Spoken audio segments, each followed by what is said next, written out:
Hello students, a very warm welcome to Science Club. আজ আমাদের topic of discussion ANM GNM এর পরের যে টপিকটা আমরা আজকে পড়ব এন্ট্রান্স এক্সামিনের জন্য, সেটা হচ্ছে কি সেল সিগন্যালিং। সেল সিগন্যালিং আমরা আগেটাই পড়েছি সেল কমিউনিকেশন, এখন পড়বো হচ্ছে সেল সিগন্যালিং পার্টটা। সেল সিগন্যালিং পড়তে গেলে আমাদের সেল ডিভিশনটা সম্পর্কে একটুখানি জানতে হবে। ফার্স্ট দেখে নিই কাকে বলছে। সেল সম্পর্কে আমাদের মোটামুটি আইডিয়া এসে গেছে যে যেটা একটা বেসিক ইউনিট অফ লাইফ, মানে একটা লাইফ শুরু হয় একটা মাত্র সিঙ্গেল সেল থেকে। Now come to the point, cell division. Cell division কাকে বলছে? ধরো একটা কোষ রয়েছে, এই কোষটা দুটো ভাগে ভাগ হচ্ছে। তো একটা পেরেন্ট সেল থাকছে যেখান থেকে দুটো ডটার সেল তৈরি হচ্ছে, ঠিক আছে? তো এটাকে বলা হচ্ছে সেল ডিভিশন প্রসেস। আবার এই দুটো সেলেতে ভাঙবে, এরকম ভাবে একটা কন্টিনিউ প্রসেস হতে থাকবে যতক্ষণ পর্যন্ত আমাদের দরকার। এবার দেখো, সেল ডিভিশনটা তো আমরা জানলাম যেটা একটা ডিভিশনাল প্রসেস, মানে একটা সেল থেকে দুটো সেলে হওয়া। যারা সিঙ্গেল সেল অর্গানিজম তাদের এই একটা সেলই থেকে গেল, যারা মাল্টি সেলুলার অর্গানিজম তাদের ক্ষেত্রে এই সেলটা কন্টিনিউ ভাগ হতে থাকবে এবং একটা মাল্টি সেলুলার বডি তৈরি করবে। ওকে, এবার দেখো যে সেল ডিভিশন আমি এখানে দিয়েছি তিনটে টাইপের হয়। আমি পরবর্তী জায়গাতে যাচ্ছি, বাট এই জায়গাটা একটু দেখে নাও। 3 type of cell division. One is amitosis, mitosis and meiosis. Amitosis কাকে বলছে? অ্যামাইটোসিস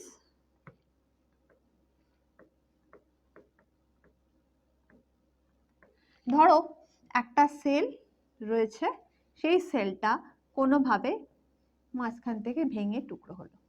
ওকে, এটা একটা প্রসেস। জেনারেলি আমরা অ্যামিবার মধ্যে আচ্ছা ঠিক আছে, আমি পরে আরেকটু ডিটেলসে যাব।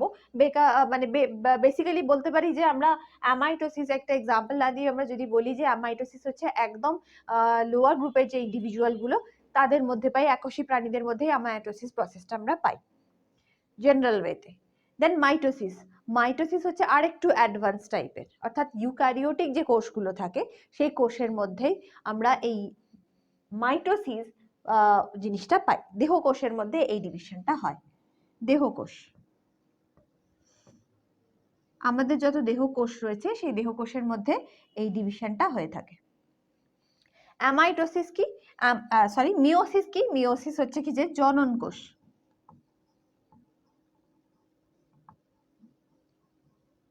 এখানে হয়ে থাকে হচ্ছে মিওসিস প্রসিডিওর, অর্থাৎ টু প্রডিউস গ্যামেটস, মানে স্পার্ম, ওভাম। মেল বডিতে স্পার্ম, ফিমেল বডিতে ovum. So this is the procedure of cell division. এবার দেখো, মিওসিস আর মাইটোসিসের মধ্যে একটা বেসিক তফাৎ। একটা কি বলেছি যে এটা দেহকোষের মধ্যে হচ্ছে, অর্থাৎ আমাদের কোথাও কেটে গেল বা সেই জায়গাটা রিপেয়ারিং এর দরকার পড়ছে, সেই সমস্ত জায়গাগুলো দেহকোষের যে বৃদ্ধি সেটা হচ্ছে কি যে এই মাইটোসিস প্রসেসের মধ্যে দিয়ে হয়। আর জনন কোষের জন্য হয় হচ্ছে মিওসিস প্রসিডিওর, যার থ্রু গ্যামেটস প্রসিডিওর হয়। এক্ষেত্রে আমরা একই রকম ভাবে একটা সেল দুটো সেলে ভাঙছে, আবার দুটো সেল দুটো দুটো করে ভেঙে যাচ্ছে। এইভাবে হচ্ছে মাইটোসিস প্রসিডিওর থেকে মিওসিস প্রসিডিওর একটু কমপ্লিকেটেড হয়ে থাকে। আমরা এখন প্রসিডিওরে যাব না, কারণ আমরা সেল ডিভিশনে নেই, আমরা সেল সিগন্যালিং এ যাব। আমরা সেল ডিভিশনটা সম্পর্কে একটু দেখে নিলাম। আমি পরের স্লাইডে আরেকটু মাইটোসিস সম্পর্কে একটু বলে দিই। মাইটোসিস যখন হয়, মানে যদি ধরো এই সেল হয়ে থাকে, সেলের একটা নিউক্লিয়াস পার্ট রয়েছে, কোষের নিউক্লিয়াস রয়েছে, আর এই জায়গাটা হচ্ছে সাইটোপ্লাজম। এই জায়গাটা হচ্ছে সাইটোপ্লাজম, এটা নিউক্লিয়াস। মাইটোসিস যখন হয় তখন সাইটোকাইনেসিস হয় হচ্ছে সাইটোপ্লাজমে, আর ক্যারিওকাইনেসিস হয় হচ্ছে কি যে এই নিউক্লিয়াস।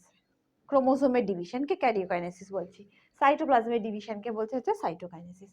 এই ক্যারিওকাইনেসিসের আবার 4টে স্টেপ আছে, জাস্ট নামগুলো মনে রাখবে: prophase, metaphase, anaphase, telophase.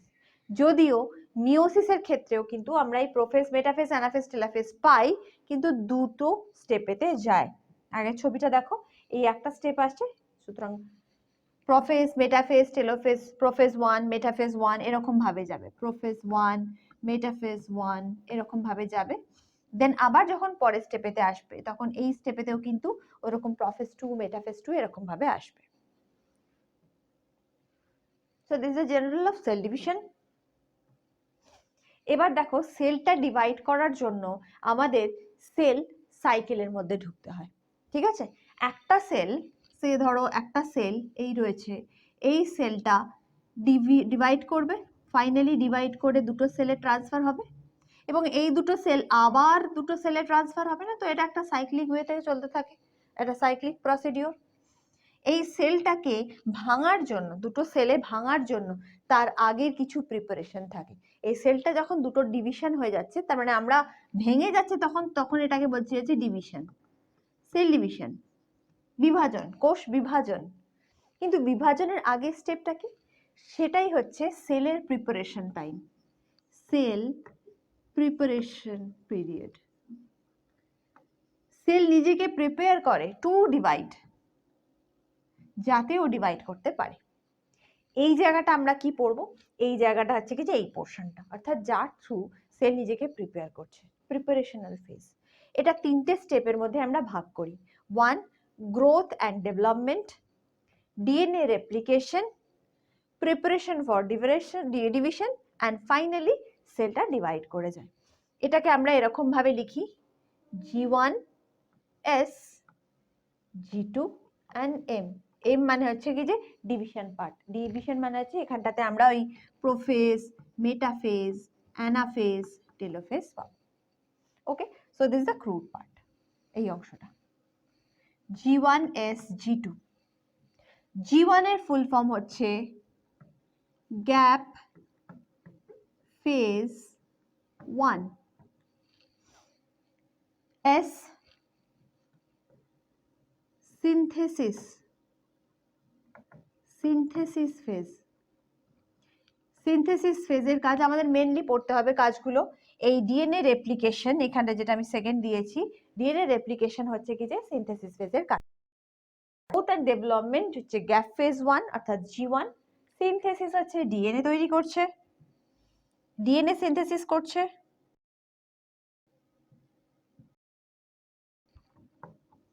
DNA replication বলা হয় এটাকে, রেপ্লিকেশন। আর আরেকটা আমরা যেটা পাই সেটা হচ্ছে গ্যাপ ফেজ 2। ওকে, সো এইভাবে প্রসেসটা চলতে থাকে।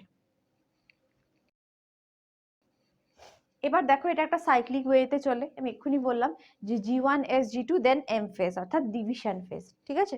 এটা যদি একটা সাইক্লিক প্যাটার্নে দেখি তাহলে ফার্স্ট থাকবে হচ্ছে কি যে G1 ফেজ, G1 ফেজ বা গ্যাপ 1 ফেজ, এটা হচ্ছে গ্রোথ ফেজ, এটা মনে রাখবে। তো এটাই হচ্ছে কি যে মেন জায়গা তোমাদের, গ্রোথ অর্থাৎ বৃদ্ধি, যাবতীয় বৃদ্ধি অর্থাৎ কোষের বিভিন্ন রকমের অর্গানেলস গুলোর সংখ্যা বৃদ্ধি হয় ইত্যাদি ইত্যাদি। এটা একটুখানি ভাস্ট পার্ট, একটু বড়। দেন আসে হচ্ছে এস ফেজ। এস ফেজটা কি? ডিএনএ সিনথেসিস হয়, অর্থাৎ ডিএনএ তৈরি হয় বলতে পারি, যেটা আরেকটা নাম হচ্ছে ডিএনএ রেপ্লিকেশন। ওকে, নেক্সট আমরা চলে আসি হচ্ছে কি যে গ্যাপ ফেজ 2, অর্থাৎ যেই সিনথেসিস ফেজটা চলে গেল আমরা গ্যাপ ফেজ 2 তে চলে এলাম। ওকে, গ্যাপ ফেজ 2 টা কি বলছে? Growth and preparation for the mitosis, অর্থাৎ এখানেও গ্রোথ হচ্ছে কিছুটা, যে যে জায়গা, যে যে জিনিসগুলো এই জায়গাটাতে হয়নি, যে যে জিনিসের গ্রোথ এখানটাতে হয়নি, সংখ্যায় বাড়েনি, তারা গিয়ে এই পার্টটাতে গিয়ে আবার কাজ করা শুরু করে, ঠিক আছে? এখানটাতেও কিন্তু growth phase, separate different type of growth. Then চলে আসে এম ফেজ, যেই জি ফেজ গেল এম ফেজে। সাবডিভিশন গুলো দেখে নাও, সাবডিভিশন গুলো আমরা এরকম পাই, prophase, metaphase, anaphase and telophase. After telophase cell গিয়ে দুটো ভাগে ভাগ হয়ে যাচ্ছে, একটা সেল থেকে দুটো সেল হয়ে যাচ্ছে। আবার যেই একটা সেল থেকে দুটো সেল, নতুন যে সেলগুলো তারা কিন্তু আবার এই সাইকেলের মধ্যে ঢুকে যাবে, আবার জীবন শুরু হয়ে যাবে। So this is a cyclic pattern, cyclic way.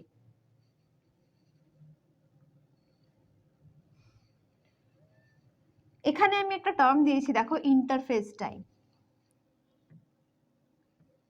Interface টাইমটাই হচ্ছে কি যে আমাদের প্রিপারেশন টাইমটা, এটাকে আমরা ইন্টারফেস বলছি। তাহলে আমরা সেল সাইকেলটাকে দুটো ভাগে ভাগ করলাম। এই ইন্টারফেসটা কি কি নিয়ে তৈরি হচ্ছে? G1 S G2।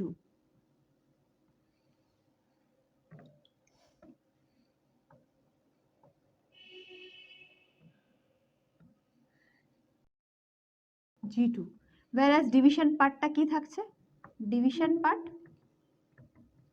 That's called M phase, divisional phase. Okay, তো এখানে আমরা সেল ডিভিশন সেল সাইক্লিং এর যে পার্টটা, পরের স্লাইডে যাই। এখানে দেখো যেটা আমি বলেছি সেই জায়গাটাতেই এখানটাতে একটা ডায়াগ্রামেটিক রিপ্রেজেন্টেশন, এটাকে বলছি আমরা ডায়াগ্রাম থ্রু আমরা রিপ্রেজেন্ট করছি। কি দেখছি? G1 ফেজ পাচ্ছি। G1 ফেজ হচ্ছে কি যে growth phase, it's also known as the interphase. Then come the synthesis phase, this is also included in the interphase part. DNA synthesis এখানটাতে হচ্ছে। And then come to the G2 phase. G2 phase পড়ছে, তাহলে তিনটে step পড়ছে ইন্টারফেজের মধ্যে। G2 ফেজটাকে again আমরা ফেলছি।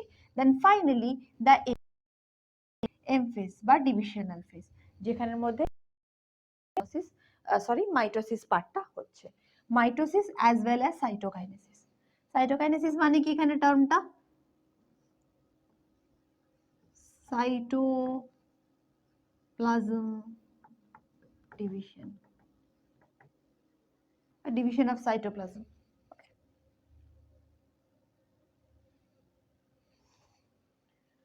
নাও come to the control part.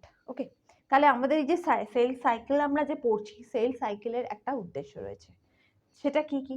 আমাদের কিছু চেক পয়েন্ট রয়েছে। দেখো একটা সেল আমরা নর্মাল দেখছি কি একটা সেল থেকে দুটো সেল তৈরি হচ্ছে, দুটো সেল থেকে আবার দুটো দুটো করে তৈরি হয়ে যাচ্ছে। একটা কোনো জায়গা থাকবে তো যেখানটাতে এখানে একটা এটা চেক হবে, মানে আমাদের আর সেল ডিভিশন দরকার নেই।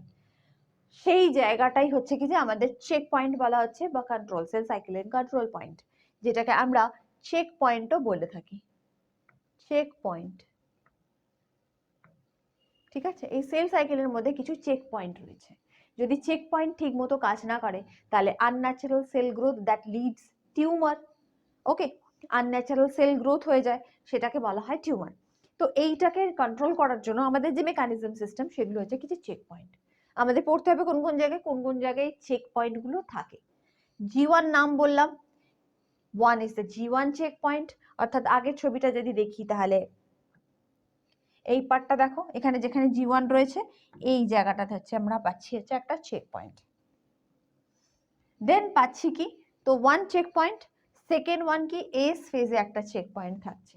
এস ফেজেতেও একটা চেক পয়েন্ট থাকছে। G1 end of G1 S phase, আবার এস আর G2 যে জাংশন পয়েন্টটা থাকছে সেখানেও একটা চেক পয়েন্ট থাকছে। এন্ড ফার্দার আর একটা চেক পয়েন্টও আমরা পাই, সেটা হচ্ছে কি যে মাইটোটিক স্পিনেল চেক পয়েন্ট থাকে।